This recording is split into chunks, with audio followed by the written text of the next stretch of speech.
Bonjour, alors dans ce petit document, on va introduire en fait la notion de structure de données et on va, disons, appliquer cette notion-là à deux structures qu'on connaît déjà, que sont la liste et l'array. Donc, d'abord, on va faire un petit retour sur la notion de type de données.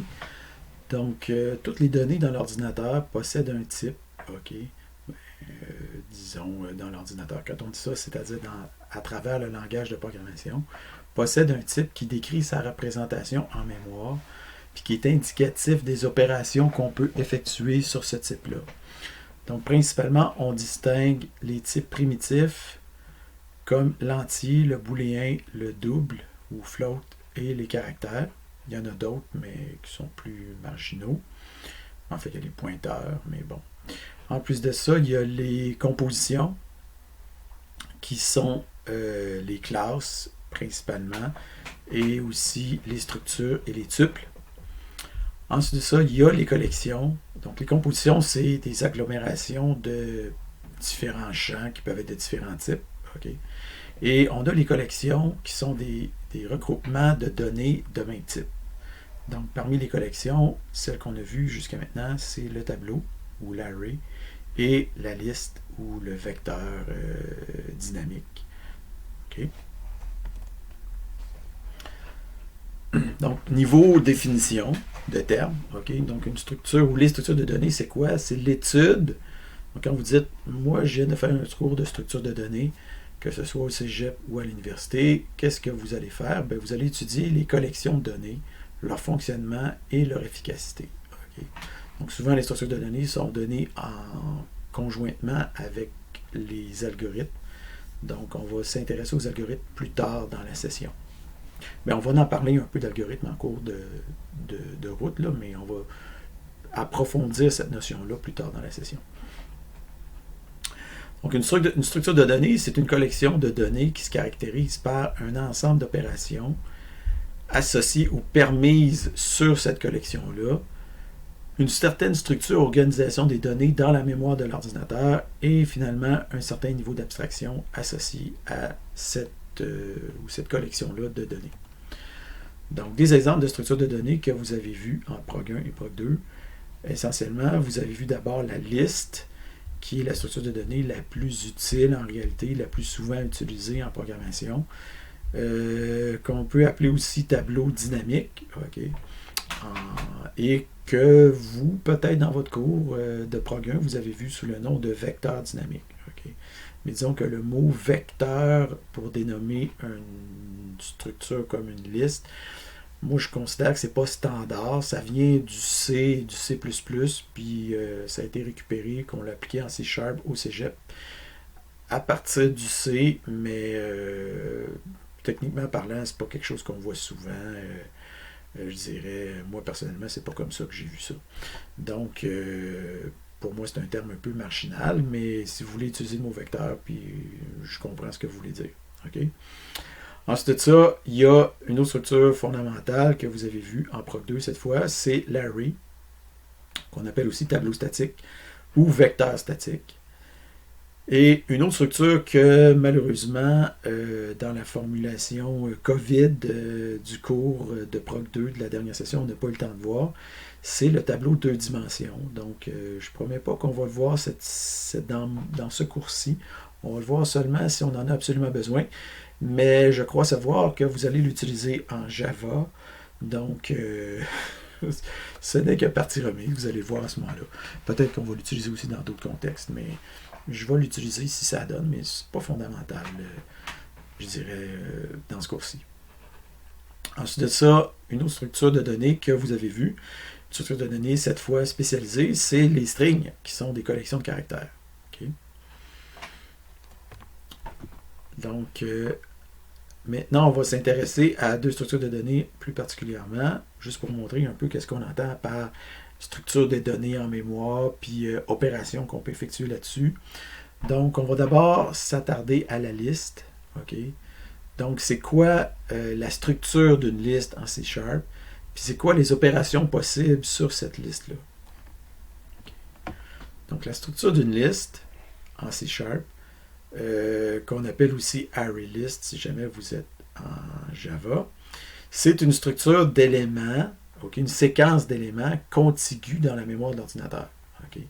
Donc, vous avez dans la mémoire de l'ordinateur une série d'emplacements et dans l'array, vous avez un certain nombre d'emplacements, c'est-à-dire dans l'array list ou dans la liste, vous avez un certain nombre d'emplacements alloués d'avance. Ça, c'est sa capacité. Donc, la capacité de 8, ça veut dire qu'on a 8 cases disponibles dans notre liste. Et la quantité d'éléments à l'intérieur, ben, c'est les deux premières cases, par exemple. Si la taille de la liste est 2, si on a mis 2 éléments dans la liste, ben, juste les 2 premières cases sur les 8 vont être occupées. Okay? Donc, quand on va rajouter un troisième élément, par exemple, si on fait add cantaloupe, ben, la cantaloupe va venir se loger ici comme troisième élément dans notre liste qui contient potentiellement 8 éléments. Est-ce que ça veut dire que passé 8 éléments, on ne pourra pas ajouter un 9e élément?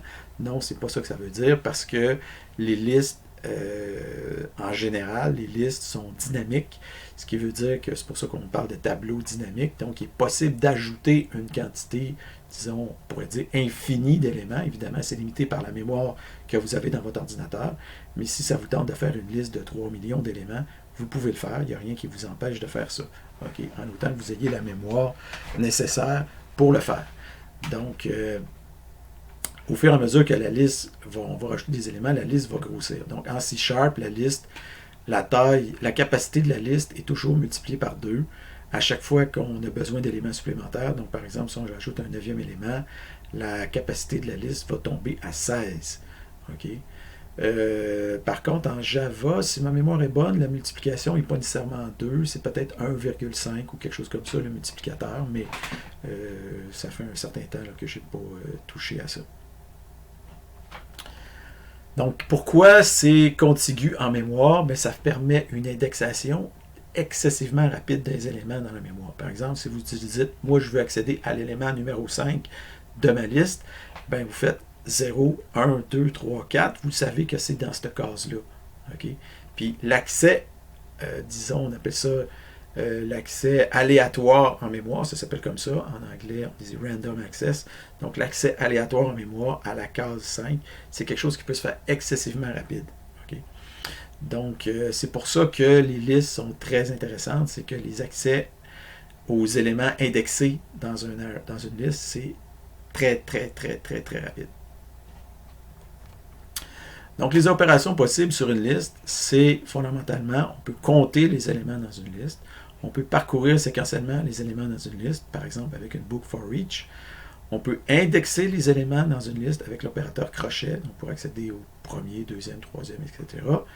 On peut ajouter des éléments dans une liste, donc on peut ajouter à la fin, c'est très rapide, mais si on veut aussi, on peut ajouter dans le milieu d'une liste, mais à ce moment-là, il faut décaler tous les éléments d'une case, puis ajouter un élément. Donc, il y a un certain coût à ajouter un élément quand c'est pas à la fin.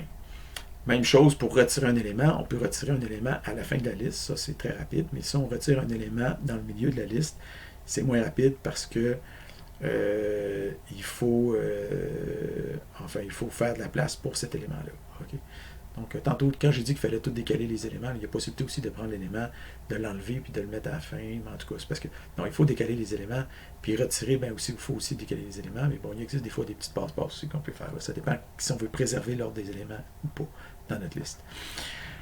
Après ça, on peut aussi modifier ou remplacer un élément dans une liste. Accessoirement, d'autres opérations disponibles, c'est la recherche. Filtrer, mapper, réduire, qui sont des opérations, disons, de plus haut niveau, utilisées, qu'on a vu en Proc 2, mais qui sont utilisées avec la programmation fonctionnelle. On peut vider une collection ou alors ajouter des éléments dans une collection, donc populer ou remplir initialement notre collection. Et il y a en fait énormément d'autres opérations disponibles qu'on peut voir en C#.